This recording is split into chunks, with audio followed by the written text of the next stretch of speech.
ജ്വലിക്കുന്നൊരഗ്നിയാം ദിവ്യകാരുണ്യമേ, എന്തുവ്യശോഭയാലെന്നുള്ളം തെളിയും. ജ്വലിക്കുന്നൊരഗ്നിയാം ദിവ്യകാരുണ്യമേ, എന്തുവ്യശോഭയാലെന്നുള്ളം തെളിയും. ദിവ്യാഗ്നിതൻ ശക്തിയാലെന്റെ ഹൃദയം ശുദ്ധീകരിക്കണേ നാഥ. ദിവ്യാഗ്നിതൻ ശക്തിയാലെന്റെ ഹൃദയം ശുദ്ധീകരിക്കണേ നാഥ. ദിവ്യകാരുണ്യനാഥ, ജ്വലിക്കുന്നൊരഗ്നിയാം ദിവ്യകാരുണ്യമേ, ദിവ്യശോഭയാലെന്നുള്ളം തെളിയും.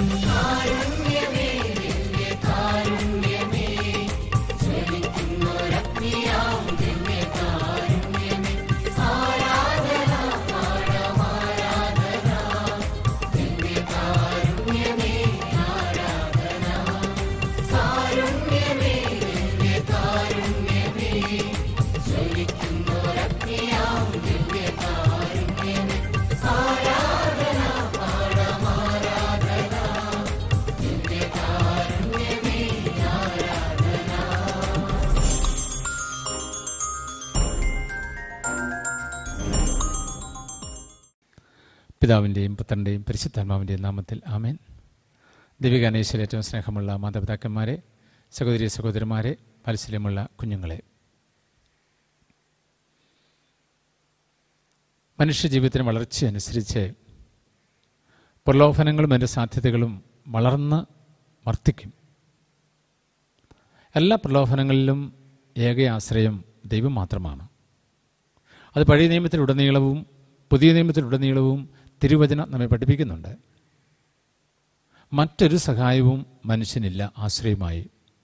പാപത്തിൽ നിന്നും മരണത്തിൽ നിന്നും പിശാചിന്റെ തന്ത്രങ്ങളിൽ നിന്നും എല്ലാവിധ രോഗങ്ങളിൽ നിന്നുമൊക്കെ വിടുതലും സൗഖ്യവും കൃപയും നൽകുവാൻ ഒരാൾക്ക് മാത്രമേ സാധിക്കുകയുള്ളൂ. അത് ദൈവവചനമായ ഈശോയാണ്. അത് പിതാവായ ദൈവമാണ്. നിത്യം വാഴുന്ന ത്രിത്വൈക ദൈവമാണ്. പരിശുദ്ധാത്മാവിൻ്റെ ശക്തിയാണ്. അപ്പം അതുകൊണ്ട് ദൈവത്തിൻ്റെ സഹായം തിരിച്ചറിയാതെ അനുദിനം വിശുദ്ധീകരിക്കപ്പെട്ട് എനിക്ക് നിങ്ങൾക്ക് മുമ്പോട്ട് പോകാനാവില്ല. നമ്മൾ വിശുദ്ധീകരിക്കപ്പെട്ട് മുൻപോട്ട് പോകണമെങ്കിൽ ദൈവത്തിൻ്റെ സഹായം തേടുകയും ആ സഹായം വിശ്വസിച്ചേറ്റുപറയുകയും അത് വിശ്വാസത്തോടെ ഹൃദയത്തിൽ ഉൾക്കൊള്ളുകയും അത് സ്വന്തമാക്കുകയും ചെയ്യണം. തിരുവചനം എത്രമാശം അത് ഉരുവിട്ടാലും ഒന്നും ഒരു അഭിഷേകമാവില്ല. തിരുവചനം ഹൃദയത്തിൽ സ്വന്തമാക്കി അത് ഗ്രഹിച്ച് അത് ജീവനുണ്ടെന്ന് തിരിച്ചറിഞ്ഞ് അത് പ്രഘോഷിച്ച് കഴിയുമ്പോൾ ജീവനായി. അപ്പം അതുകൊണ്ടാണ് നമുക്ക് ഏക സഹായവും ഏക ആശ്രയവും ദൈവവും ദൈവത്തിൻ്റെ സാന്നിധ്യമുള്ള തിരുവചനവുമാണെങ്കിൽ ഈ തിരുവചനത്തിൻ്റെ പൊരുൾ ഉൾക്കൊണ്ട് അനുദിനം പ്രലോഭനങ്ങളെ നമ്മൾ നേരിടണം. നിയമാവർത്തന പുസ്തകം 3-ാം അധ്യായം 22-ാം തിരുവചനം പറയുന്നു, അവരെ ഭയപ്പെടരുത്, എന്നാൽ നിങ്ങളുടെ കർത്താവായ ദൈവമായിരിക്കും നിങ്ങൾക്ക് വേണ്ടി യുദ്ധം ചെയ്യുന്നത്. ഇസ്രായേൽ ജനം ഒന്നുമില്ലാത്തവരായിരുന്നു. അംഗബലമില്ല, സൈന്യബലമില്ല, കുതിരകളില്ല, പട്ടാളമില്ല. പക്ഷേ അവർ കാനാൻ ദേശത്തേക്ക് യാത്രയായപ്പോൾ വഴിയിലുടനീളമുള്ള മറ്റ് രാജ്യങ്ങളെ തോൽപ്പിച്ചത് അവരുടെ കഴിവുകൊണ്ടല്ല, ദൈവമായ കർത്താവ് കൂടെ ഉണ്ടായിരുന്നുകൊണ്ടാണ്. അതുകൊണ്ടാണ് മറ്റാരെയും ഭയപ്പെടരുതെന്ന് മോശ വഴി ദൈവമായ കർത്താവ് ഇസ്രായേൽ ജനങ്ങളെ ഉത്ബോധിപ്പിച്ചത്. നിങ്ങൾ ആരെയും ഭയപ്പെടരുത്, എന്തെന്നാൽ നിങ്ങളുടെ കർത്താവായ ദൈവമായിരിക്കും നിങ്ങൾക്ക് വേണ്ടി യുദ്ധം ചെയ്യുന്നത്. അത് ലോകത്തിൻ്റെ യുദ്ധം മാത്രമല്ല, നമ്മുടെ ശരീരത്തിലുണ്ടാകുന്ന യുദ്ധങ്ങൾ, നമ്മുടെ മനസ്സിലുണ്ടാകുന്ന യുദ്ധങ്ങൾ, നമ്മുടെ ആത്മാവിലുണ്ടാകുന്ന യുദ്ധങ്ങൾ, ഈ യുദ്ധങ്ങളെല്ലാം അതിന് നമ്മെ വിജയിപ്പിക്കുകയും സഹായിക്കുകയും ചെയ്തത് ദൈവം മാത്രമാണ്. അതുകൊണ്ടാണ് ദൈവത്തിന് ശക്തി തിരിച്ചറിഞ്ഞ ശക്തിയെ വിളിച്ചപേക്ഷിക്കണമെന്ന് പറയുക. യെരമ്യായുടെ പുസ്തകം 1-ാം അധ്യായം 19-ാം തിരുവചനം പറയുന്നു, അവർ നിന്നോട് യുദ്ധം ചെയ്യും, എന്നാൽ വിജയിക്കുകയില്ല. നിന്റെ രക്ഷയ്ക്ക് ഞാൻ കൂടെയുണ്ട് എന്ന് കർത്താവ് അരുളിച്ചെയ്യുന്നു. ആരാണ് യുദ്ധം ചെയ്യുന്നത് നിന്നോട്? ലോകവും ലോകത്തിൻ്റെ മോഹങ്ങളും ലോകത്തിൻ്റെ വശ്യസുന്ദരങ്ങളും ലോകത്തിൻ്റെതായ ആർത്തികളും ആഗ്രഹങ്ങളും ഒക്കെ നിന്നോട് യുദ്ധം ചെയ്യും, എന്നാൽ അതൊന്നും വിജയിക്കുകയില്ല. എന്തു ചെയ്താൽ? നിന്റെ രക്ഷയ്ക്ക് ദൈവമായ കർത്താവ് കൂടെയുണ്ടെന്നുള്ള വിശ്വാസം നിനക്കുണ്ടെങ്കിൽ, നിന്റെ ദൈവമായ കർത്താവ് നിന്റെ കൂടെയുണ്ടെന്നുള്ള വിശ്വാസം നിനക്കുണ്ടെങ്കിൽ മറ്റൊന്നും നിന്നെ കീഴടക്കുകയില്ല. മറ്റാര് യുദ്ധം ചെയ്താലും അവർ വിജയിക്കുകയില്ല. നീ ആയിരിക്കും വിജയിക്കുക. നിന്റെ ദൈവമായ കർത്താവിൻ്റെ ശക്തി നിന്റെ മേലുണ്ടെന്ന് നീ തിരിച്ചറിഞ്ഞു കഴിഞ്ഞാൽ. യോഹന്നാന്റെ സുവിശേഷം 17-ാം അധ്യായം 15-ാം തിരുവചനം പറയുന്നു, ലോകത്തിൽ നിന്ന് അവരെ അവിടുന്ന് എടുക്കണമെന്നല്ല, ദുഷ്ടനിൽ നിന്നും അവരെ കാത്തുകൊള്ളണം എന്നാണ് ഞാൻ പ്രാർത്ഥിക്കുന്നത്. എന്ന് പറഞ്ഞാൽ ഈ ലോകത്തിൽ ജീവിച്ച് തന്നെ, ഈ ലോകത്തിലെ പ്രതിബന്ധങ്ങളെയും പ്രശ്നങ്ങളെയും നേരിട്ട് തന്നെ നമ്മൾ വിജയം വരിച്ച് സ്വർഗത്തിൽ എത്തിച്ചേരണമെന്നാണ് ദൈവത്തിൻ്റെ ഇഷ്ടം. അല്ലാതെ കണ്ട് ഒരു പ്രതിബന്ധവും ഒരു പ്രശ്നവും ഇല്ലാതെ കണ്ട് ഒരു രോഗവും ഒരു ക്ലേശവും ഇല്ലാതെ നമുക്കാർക്കും സ്വർഗം പോകാനാവില്ല. മറിച്ച് ഈ ലോകത്തിലെ പ്രതിബന്ധങ്ങളെ തരണം ചെയ്ത് അതിനെ അതിജീവിച്ച് കർത്താവിൻ്റെ മക്കൾ കർത്താവിന് വേണ്ടി വിജയം വരിച്ച് സ്വർഗത്തിൽ എത്തിച്ചേരണം. അതുകൊണ്ടാണ് ഈശോ തൻ്റെ മരണത്തിന് മുമ്പ് തൻ്റെ മക്കൾക്ക് വേണ്ടി, ലോകമെങ്ങുമുള്ള എല്ലാ മക്കൾക്കും വേണ്ടി, അതാരുമായിക്കൊള്ളട്ടെ എല്ലാ മതസ്ഥർക്കും വേണ്ടി അവിടുന്ന് പ്രാർത്ഥിച്ചത്. യോഹന്നാന്റെ സുവിശേഷം 17-ാം അധ്യായം 15-ാം തിരുവചനത്തിലെ ലോകത്തിൽ നിന്ന് അവരെ അവിടുന്ന് എടുക്കണമെന്നല്ല, ദുഷ്ടനിൽ നിന്ന് അവരെ കാത്തുകൊള്ളണമെന്നാണ് ഞാൻ പ്രാർത്ഥിക്കുന്നത്. ദുഷ്ടനിൽ നിന്ന് വരെ കാത്തുകൊള്ളണം, അത് പ്രധാനപ്പെട്ടതാണ്. അപ്പോൾ ആരാണ് കാക്കുക? അത് ദൈവമാണ്. ദൈവമായ കർത്താവാണ്. അപ്പം ദുഷ്ടനിൽ നിന്ന് കാക്കുന്നത് ദൈവമായ കർത്താവാണെങ്കിൽ ആ ദൈവമായ കർത്താവ് നമ്മൾ വിശ്വാസം അർപ്പിക്കണം, ആ ദൈവമായ കർത്താവ് നമ്മൾ ആശ്രയിക്കണം, ആ ദൈവമായ കർത്താവ് നമ്മൾ പ്രാർത്ഥിക്കണം, ആ ദൈവമായ കർത്താവിന് വചനത്തെ മുറുകെ പിടിക്കണം, ആ ദൈവമായ കർത്താവ് അയച്ച പരിശുദ്ധാത്മാവിൻ്റെ ശക്തി തിരിച്ചറിയണം, ആ ദൈവമായ കർത്താവ് അയച്ച പരിശുദ്ധാത്മാവ് നിറയാൻ ആഗ്രഹിച്ച് പ്രാർത്ഥിക്കണം. ഇതെല്ലാം പ്രധാനപ്പെട്ടതാണ്. ഇതെല്ലാം കൊണ്ട് ചേരുമ്പോഴാണ് നമുക്ക് ലോകത്തിൻ്റെ തിന്മകളെ, ലോകത്തിൻ്റെ മോഹങ്ങളെ അതിജീവിക്കാനായിട്ടാവുക. 1 കൊറിന്തോസ് 10-ാം അധ്യായം 13-ാം തിരുവചനം പറയുന്നുണ്ട്, മനുഷ്യ സാധാരണമല്ലാത്ത ഒരു പ്രലോഭനവും നിങ്ങൾക്ക് നേരിട്ടിട്ടില്ല. ദൈവം വിശ്വസ്തനാണ്. നിങ്ങളുടെ ശക്തിക്ക് അതീതമായ പ്രലോഭനങ്ങൾ ഉണ്ടാകുവാൻ അവിടുന്ന് അനുവദിക്കുകയില്ല. പ്രലോഭനങ്ങൾ ഉണ്ടാകുമ്പോൾ അവയെ അതിജീവിക്കുവാൻ വേണ്ട ശക്തിയും അവിടുന്ന് നിങ്ങൾക്ക് നൽകും. 1 കൊറിന്തോസ് 10-ാം അധ്യായം 13-ാം തിരുവചനം. മനുഷ്യ സാധാരണമല്ലാത്ത ഒരു പ്രലോഭനവും നിങ്ങൾക്ക് നേരിട്ടിട്ടില്ല. ദൈവം വിശ്വസ്തനാണ്. ഒരു പാവപ്പെട്ട വീട്ടിലെ പെൺകുട്ടി, അവൾ നന്നായി പഠിച്ചു, ജീവിത വിജയം നേടി, നേഴ്സിംഗ്, BSc നേഴ്സിംഗ് നല്ല മാർക്കോടി പാസ്സായി. അത് അവളുടെ വീടിനോട് ചേർന്ന് വരുന്ന 10 സെൻറ്റും ബാങ്കിൽ പണയം വെച്ചാണ് പഠിക്കുന്നതിനുള്ള പൈസ സ്വരൂപിച്ചത്. പിന്നീട് അവൾ ദൈവാനുഗ്രഹമുള്ള കുഞ്ഞായതുകൊണ്ട് പുറത്തു പോകാനുള്ള വീസ വരെ കിട്ടി. പക്ഷേ ആ കുഞ്ഞിന് പുറത്തേക്ക് പോകണമെങ്കിൽ വലിയൊരു തുക വേണം. വീസ അടിച്ചു വന്നിട്ടുണ്ട്, പക്ഷേ നിശ്ചിത തുക കൊടുക്കാതെ വീസ അനുവദിച്ചു വന്നാലും പുറത്തോട്ട് പോകാൻ പറ്റുന്നില്ല. ആ മകൾ എൻ്റെ അടുത്തുനിന്ന് കരയുകയാണ്. അപ്പോൾ ഏക സാധ്യതയും തീർന്നു. അവിടെ വീടും പുരയിടവും ബാങ്കിൽ ലോണാണ്, അത് പഠിക്കുന്നതിന് വേണ്ടി ബാങ്കിൽ വെച്ചിരിക്കുകയാണ്. പക്ഷെ പിന്നെ കഴിവുണ്ടാകുള്ളി ആയതുകൊണ്ട് വീസ അവരടിച്ച് കിട്ടി, പക്ഷെ പോകാൻ പൈസ ഇല്ല. ഞാൻ എൻ്റെ ഇടവക പള്ളിയിലെ വിളിച്ചു പറഞ്ഞു, എന്നെ പോലെ ഇത്രയും സ്വപരിശ്രമത്താൽ നല്ല മാർക്ക് വാങ്ങി ജയിച്ചു, വീസായും അടിച്ചിട്ടുണ്ട്, ആർക്കെങ്കിലും പറ്റുമെങ്കിൽ ഒന്ന് സഹായിക്കണം. 2-3 വ്യക്തികൾ മുമ്പോട്ട് വന്നതിന് അവിടെ ഈ കുഞ്ഞിൻ്റെ പ്രാർത്ഥന, ദൈവത്തിലുള്ള വിശ്വാസം, വഴിതെറ്റി പോകാമായിരുന്നുണ്ടും വഴിതെറ്റി പോകാതിരുന്നത് ഒക്കെ ദൈവം കണ്ടു. അതുകൊണ്ടാണ് അവൾ എൻ്റെ മുറിയിൽ വന്ന് കരയുന്നതിനിടയായതും അത് കണ്ട് മനസ്സലിഞ്ഞ് ഞാൻ പള്ളിയിൽ ഇങ്ങനൊരു ആവശ്യം പറയുകയും ആ ആവശ്യത്തിന് സഹായത്തിനായിട്ട് പലരും വന്ന് സഹായിക്കുകയും ചെയ്തത്. ഇനിയും ഈ മകൾക്ക് പുറത്തോട്ട് പോകാൻ ഇടയായി കഴിഞ്ഞു കഴിഞ്ഞിട്ട് ഈ മകൾ അവരുടെ ഇഷ്ടമനുസരിച്ച് പോവുകയാണെങ്കിൽ അതിനെ നമുക്ക് നീതീകരിക്കാൻ പറ്റുമോ, ന്യായീകരിക്കാൻ പറ്റുമോ? പല കുഞ്ഞുങ്ങളുമൊക്കെ ദൈവാനുഗ്രഹം നഷ്ടപ്പെടുത്തുന്നു. ഇങ്ങനെ ജീവിതത്തിൽ വിജയമായി കഴിയുമ്പോൾ, ജീവിതത്തിൽ ഉന്നതിയായി കഴിയുമ്പോൾ, ജീവിതത്തിൽ നല്ല വളർച്ച അല്ലെങ്കിൽ നല്ല ജോലിയായി കഴിയുമ്പോൾ അതുണ്ടാകരുത് കേട്ടോ. അത് ദൈവത്തിന് ഇഷ്ടമല്ല. ദൈവം എല്ലാവരുടെയും പ്രാർത്ഥനകൾക്കും എല്ലാവരുടെയും ആവശ്യങ്ങൾ കണ്ടറിഞ്ഞ് സഹായിക്കും. എങ്കിലും ദൈവം ആഗ്രഹിക്കുന്നുണ്ട് ജീവിതത്തിൽ എളിമയോടെ ദൈവത്തിற்கு എല്ലാ സഹായങ്ങളും വാങ്ങണം. പക്ഷേ പാവപ്പെട്ട കുഞ്ഞിനെ മറ്റുള്ളവരെ സഹായിച്ചെങ്കിൽ ആ മറ്റുള്ളവരിലൂടെ ദൈവമാണ് അവൾക്ക് വേണ്ടി പ്രവർത്തിച്ചത്. അവിടെ ജീവിത ആവശ്യങ്ങളിൽ ദൈവം അനുഗ്രഹമായിട്ട് മാറി. മറിച്ച് ഈ പെണ്ണ് ഉഴപ്പി നടക്കുകയാണെങ്കിലോ ജീവിതത്തിൽ ഒരിക്കലും നമുക്ക് വിജയം ഉണ്ടാവാനാവില്ല. അതുകൊണ്ടാണ് ദാരിദ്ര്യമാണെങ്കിൽ ദാരിദ്ര്യം, രോഗമാണെങ്കിൽ രോഗം, പ്രതിബന്ധങ്ങളാണെങ്കിൽ പ്രതിബന്ധങ്ങൾ, സമ്പത്തില്ലെങ്കിൽ ആ കാര്യം ഒക്കെ ഇനി ഒരു പക്ഷേ കഴിവ് കുറവാണെന്ന് കരുതിയത് അതെല്ലാം ദൈവത്തിന് അറിയാം. അതുകൊണ്ടാണ് വചനം പറയുക, മനുഷ്യ സാധാരണമല്ലാത്ത ഒരു പ്രലോഭനവും നിങ്ങൾക്ക് നേരിടുവാൻ ദൈവം അനുവദിക്കുകയുമില്ല. ദൈവം വിശ്വസ്തനാണ്. ലോകത്തിൽ ആർക്കും ദൈവം തിന്മ വരുത്തുകയില്ല. അത് നമ്മൾ ആദ്യം മനസ്സിലാക്കണം. ദൈവത്തിന് തിന്മ വരുത്താനാവുകയില്ല. ദൈവം വിശ്വസ്തനാണ്. നിങ്ങളുടെ ശക്തിക്ക് അതീതമായ പ്രലോഭനങ്ങൾ ഉണ്ടാകുവാൻ അവിടുന്ന് അനുവദിക്കുകയുമില്ല. ഇനി ആരെങ്കിലും ഈ പ്രലോഭനത്തിൽ വീണുപോയെങ്കിൽ അതിൻ്റെ കാരണം അത് ദൈവമല്ല, ആ വ്യക്തി തന്നെ ദൈവത്തിൻ്റെ ശക്തി തിരിച്ചറിയാതെ അവൻ്റെ സ്വസുഖത്തിനും അല്ലെങ്കിൽ അവളുടെ സ്വസുഖത്തിനുമായി തൻ്റെ ശരീരം, മനസ്സിനെ ഒക്കെ കൊടുത്തതാണ്, അവസരങ്ങളിൽ വെഴുതി വീണതാണ്. അങ്ങനെ നമ്മൾ ആവരുത്. അതുകൊണ്ടാണ് പ്രലോഭനങ്ങൾ ഉണ്ടാകുമ്പോൾ അവയെ അതിജീവിക്കാൻ വേണ്ടി ദൈവം നൽകുന്ന കൃപയെ സ്വന്തമാക്കണമെന്ന് പറയുക. ദൈവം നൽകുന്ന കൃപയെ അത് വിശ്വസിച്ച് നേടിയെടുക്കണമെന്ന് പറയുക. അപ്പം അതിന് നമുക്കിടയാകണം. അത് പ്രധാനപ്പെട്ടതാണ്. അരുന്നൊരു ജീവിതം ഒത്തിരി പ്രലോഭനങ്ങളും പ്രതിബന്ധങ്ങളും നിറഞ്ഞതാണെന്ന് നമുക്കറിയാം. അവിടെയൊക്കെ എത്രമാത്രം ഉന്നതമായ പ്രലോഭനങ്ങൾ നമ്മൾ അതിജീവിക്കാനും ദൈവം കൃപ നൽകും. അതിജീവിക്കാനുള്ള ശക്തി ദൈവത്തിൽ നിന്നാണ്, അല്ലാണ്ട് മനുഷ്യരുടെ പ്രയത്നം കൊണ്ടല്ല, മനുഷ്യൻ്റെ പരിശ്രമം കൊണ്ടുമല്ല. മനുഷ്യൻ ആഗ്രഹിച്ച് ദൈവത്തിൽ പൂർണ്ണമായും ശരണപ്പെട്ട ദൈവത്തോട് പ്രാർത്ഥിച്ചു കഴിഞ്ഞാൽ ദൈവം കൃപ നൽകും. അപ്പോൾ അതിജീവിക്കാൻ കൃപ നൽകുന്ന ദൈവത്തിൻ്റെ സാന്നിധ്യം നമ്മൾ മറക്കരുത്. ആ ദൈവത്തിൻ്റെ സ്നേഹം നമ്മൾ മറക്കരുത്. ആ ദൈവത്തിൻ്റെ ആ മറ്റു മക്കൾ വഴിയുള്ള സഹായങ്ങൾ നമ്മൾ മറക്കരുത്. ഇനിയും ഇങ്ങനെയൊക്കെ സഹായം കിട്ടിയ മകളെ പിന്നീട് ഭയങ്കര അഹങ്കാരത്തിൽ ജീവിച്ച് എല്ലാ അർത്ഥത്തിലും പഴയ ജീവിതമൊക്കെ മറന്നുപോയി കഴിഞ്ഞു കഴിഞ്ഞാൽ ദൈവം ഇതിനോടൊക്കെ സമാധാനം ചോദിക്കും. അങ്ങനെയൊക്കെ സംഭവിക്കും, നമ്മൾ കാണുന്നുണ്ട്.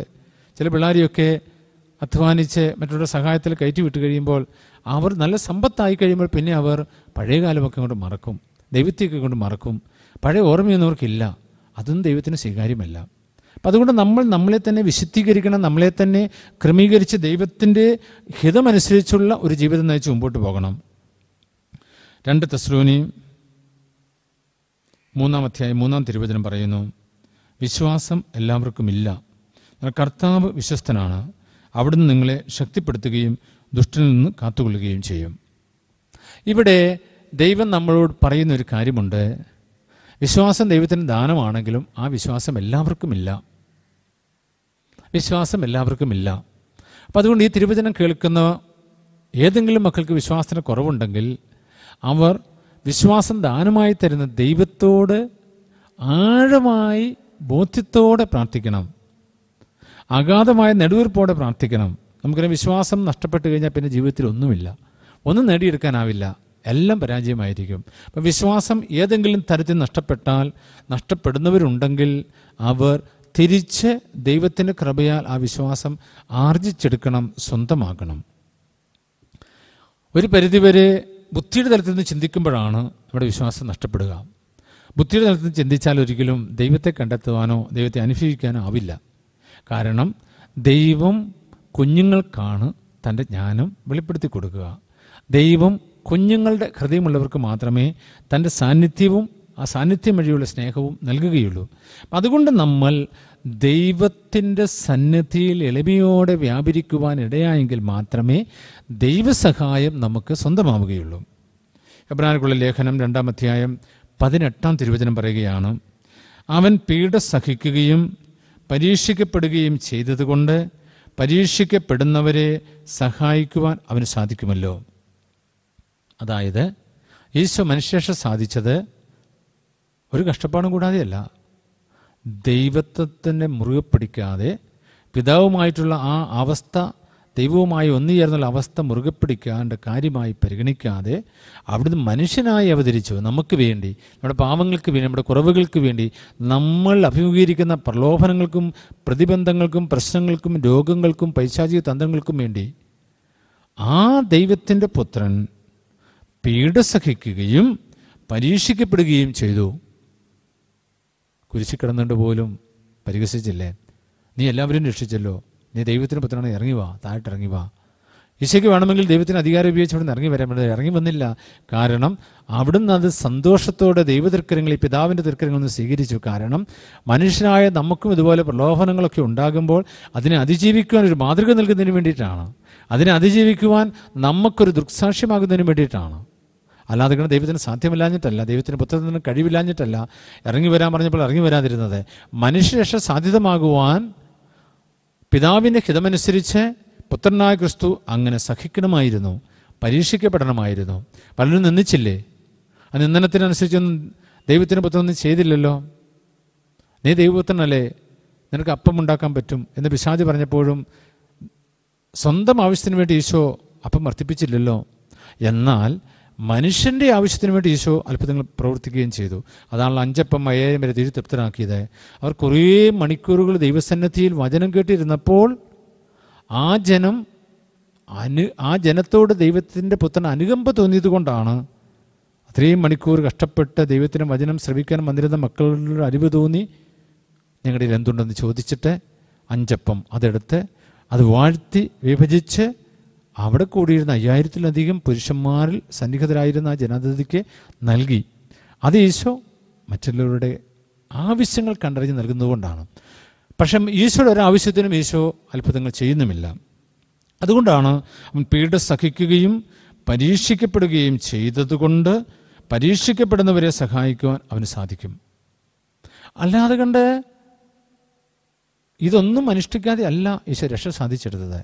ഈശോ മനുഷ്യരുടെ ജീവിതത്തിലെ എല്ലാ കുറവുകളെയും മുന്നിൽ കണ്ട് ആ കുറവുകൾക്കെല്ലാം പരിഹാരമായി പീഡ സഹിച്ചു സ്വശരീരത്തിൽ, സ്വജീവിതത്തിൽ.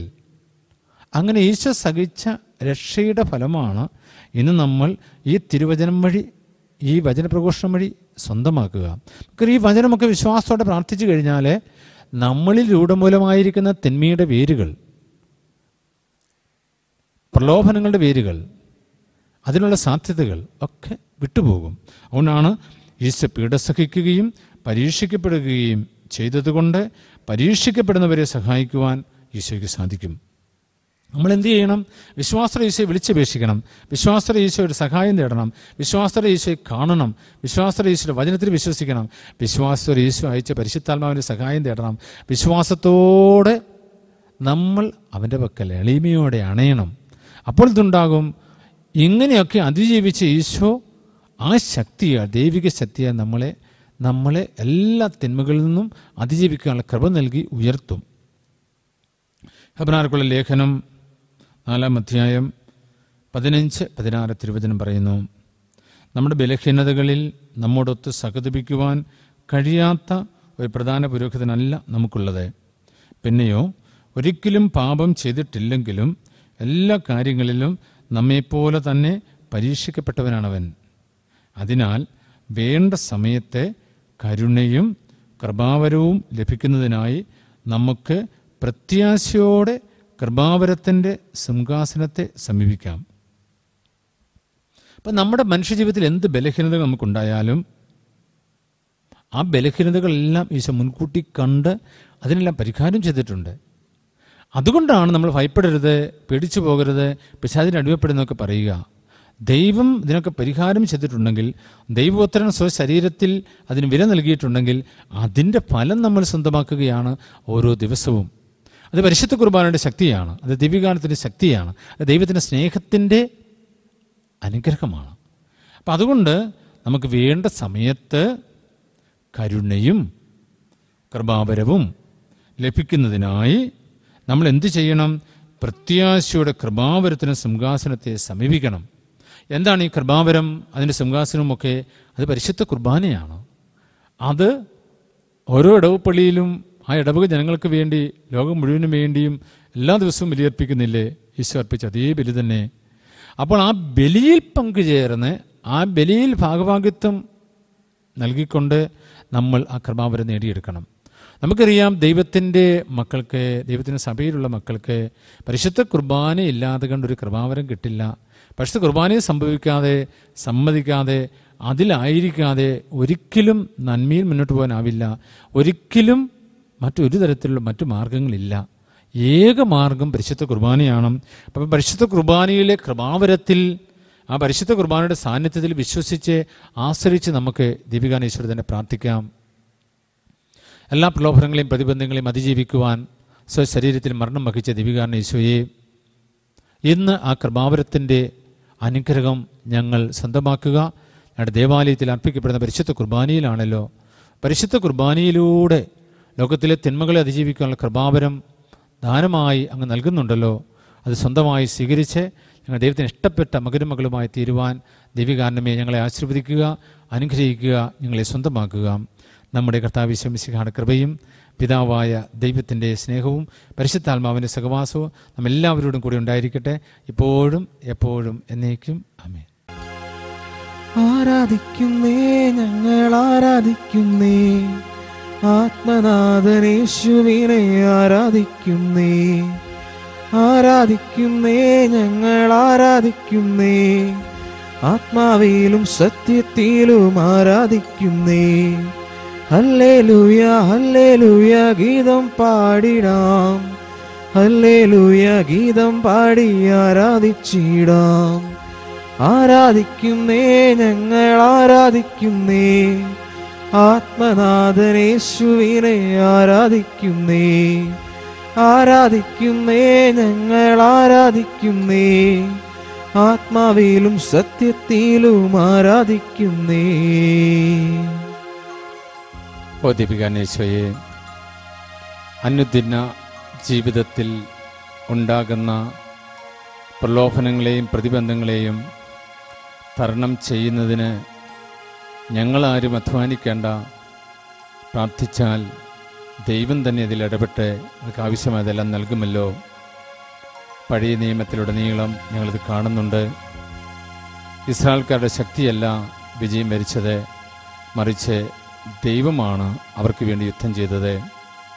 ഇസ്രായേൽക്കാരല്ല കാനാൻ ദേശത്തിലേക്ക് കടന്നു ചെന്നത്, ദൈവത്തിൻ്റെ ശക്തിയാണ് അവരെ അതിലേക്ക് കൊണ്ടുപോയത്.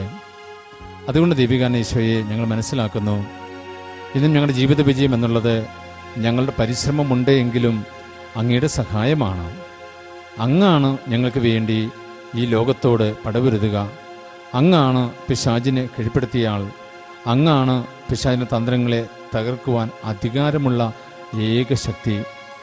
അതുകൊണ്ട് ദീപികാന്റെ നാഥ, ഞങ്ങൾ തിരുമുമ്പിലായിരിക്കുമ്പോൾ എല്ലാ വിധത്തിലും സംരക്ഷിതരാണ്, എല്ലാ വിധത്തിലും അനുഗ്രഹിക്കപ്പെട്ടവരാണ്. എല്ലാ വിധത്തിലും ഞങ്ങൾ എല്ലാ തിന്മകളെയും കീഴടക്കുവാൻ കഴിവുള്ളവരാണ്. കാരണം ഞങ്ങൾക്ക് വേണ്ടി അങ്ങ് പ്രവർത്തിക്കുന്നു, ഞങ്ങൾക്ക് വേണ്ടി അങ്ങ് ജീവിക്കുന്നു, ഞങ്ങൾക്ക് വേണ്ടി അങ്ങ് സർവ്വതും ചെയ്തു തരുന്നു. ആ ദൈവികാരണത്തിന് ഞങ്ങൾ തിരുമുമ്പിൽ നന്ദി പറയുകയാണ്. സൈന്യത്താലേ അല്ല, ശക്തിയാലേ അല്ല, ദൈവത്തിൻ്റെ ആത്മശക്തിയാലത്രേ. സൈന്യത്താലേ അല്ല, ശക്തിയാലേ അല്ല, ദൈവത്തിൻ്റെ ആത്മശക്തിയാലത്രേ. ആർത്തുപാടി സ്തുതിക്കാം, ഹല്ലേലൂയ പാടാം, ആണിക്കല്ലു കയറ്റാം, ദൈവസഭ പണിയാം. ആർത്തുപാടി സ്തുതിക്കാം, ഹല്ലേലൂയ പാടാം, ആണിക്കല്ലു കയറ്റാം, ദൈവസഭ പണിയാം. ഓ ദൈവികാരണമേ, ഞങ്ങൾ വിശ്വസിക്കുന്നു അങ്ങ് ഞങ്ങളുടെ കൂടെയുണ്ടെന്ന്. ഞങ്ങൾ വിശ്വസിക്കുന്നു ദൈവികാരൻ ഞങ്ങളെ സംരക്ഷിക്കുന്നെന്ന്. ഞങ്ങൾ വിശ്വസിക്കുന്നു ദൈവികാരൻ ഞങ്ങളെ നയിക്കുന്നെന്ന്. അതുകൊണ്ട് തന്നെ ദൈവികാരൻ ഈശോയെ, ഈ സമയം മക്കളായ ഞങ്ങളെ കൈനീട്ടി അങ്ങ് ആശീർവദിക്കണം. സ്വർഗീയ മധ്യസ്ഥരോട് ചേർന്ന്, സകല വിശുദ്ധരോടും ചേർന്ന്, കുരിശിന് ചുവട്ടിൽ നിന്ന് പരിശുദ്ധ അമ്മയോട് ചേർന്ന് ഞങ്ങളും ദൈവികാരൻ്റെ നാഥ അങ്ങയുടെ ആശീർവാദത്തിനായി തലകുനിക്കുകയാണ്. അങ്ങ് ഞങ്ങളെല്ലാവരെയും കൈനീട്ടി ആശീർവദിച്ച് സമർത്ഥമായി നന്മകൾ കൊണ്ട് നിറയ്ക്കണമേ. സ്വർഗ്ഗത്തിൽ നിന്നാഗതമാം ജീവൻ നൽകുമോരപ്പം നീ, മർത്യനു മുക്തി പകർന്നരുളും നിത്യമഹോന്നതമപ്പം നീ, നിത്യമഹോന്നതമപ്പം നീ. പരിശുദ്ധ ശരീരത്താലും വിലയേറിയ രക്തത്താലും പാപത്തിൻ കറകളിൽ നിന്നും മർത്തിനു നീ മോചനമേകി. സകലേശാ ദിവ്യകടാക്ഷം തൂകണമേ വത്സലസുതരിൽ നിർമ്മലരായി ജീവിച്ചിടുവാൻ ചിന്തണമേ ദിവ്യവരങ്ങൾ.